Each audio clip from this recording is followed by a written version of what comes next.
Come here, a little bit closer. A little bit closer.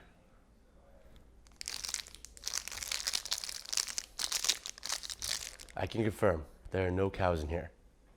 What's going on, guys? Jake Boley with BarBend.com. We're back for another protein bar review, and as you saw in my opening clip, today we're going to be looking at the No Cow bar. No Cow was founded a few years ago by Daniel Katz, and his goal was to find a protein bar that was super healthy, but also vegan-based. So today we're going to be looking at the taste, texture, pros, cons, and the nutrition that come along with the No Cow bar.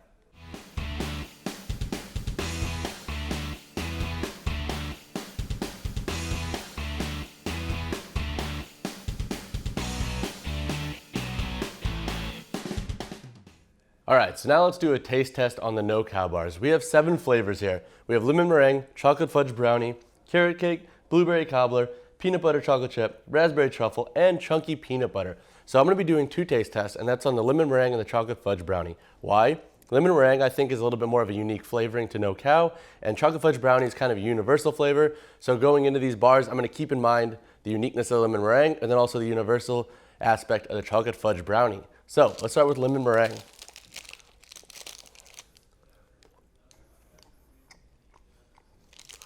Interesting. It's very interesting.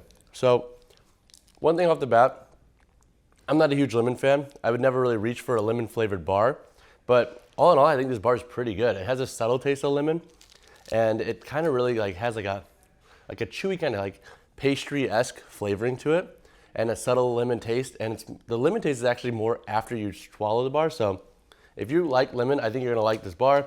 It's a little bit chalky with the flavoring, but it's not off-putting and it doesn't like dry out your mouth. My mouth is still watery, has a good lemon taste to it. All in all, I'd give this bar probably a 7.5, 8 out of 10.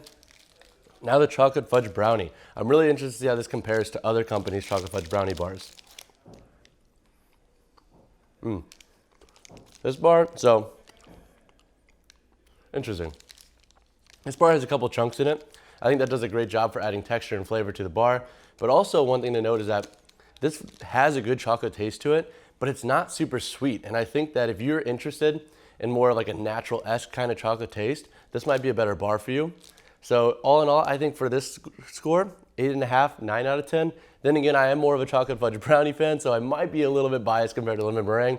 Both bars are good. They're both a tad bit chalky, but the flavoring I think is on the money for what they're trying to accomplish. So we just talked taste. Now let's look at the texture. For a lot of athletes, texture is a big deal because it kind of adds that extra pizzazz to the flavoring, especially when sugar content is low. Let's look at the lemon meringue and the chocolate fudge brownie texture. So now come a little closer and let's take a real look. All right, so now let's look at the lemon meringue texture. Peeling it back, I want to give you guys a quick idea of how dense these bars are. So I'm not squeezing too hard, and as you can see, they're squished. So they're not very dense. They're a little bit more of a chewy bar. Let's look at what's inside. So there's not a lot of chunks going on in this. There are a couple. So you can see like here and here, here. There are a couple chunks of like, let's say the lemon meringue pie texture. But all in all, this is a pretty smooth bar. As you can see, there's not a lot going on the inside. So I'm interested to see how the chocolate fudge brownie compares. All right, chocolate fudge brownie texture. Peeling it back. So a little bit more of a chunkier texture compared to lemon meringue. You can actually see the little bits of chocolate in it. So now let's actually peel it off. Similar, breaks apart pretty easily. Not a whole lot going on inside, but you can see little chocolate chunks in it. So I think this is a little bit more of the chunkier bar. I think it's gonna vary depending on what bar you get. All right, so now let's talk nutrition for the No Cow bar. For these 7 bars in this video, you can expect to find ranges of 200 to 210 calories, 5 to 7 grams of fat, 17 to 18 grams of carbs, and then 20 to 22 grams of protein. In terms of fiber, it's around 17 grams, and then there's 1 gram of sugar across for all these bars. That's a pretty good macro profile, and I like that they're consistent across the board, so if you're out and about and you pick up a No Cow bar, you can expect to be somewhere in the ballpark of those macros.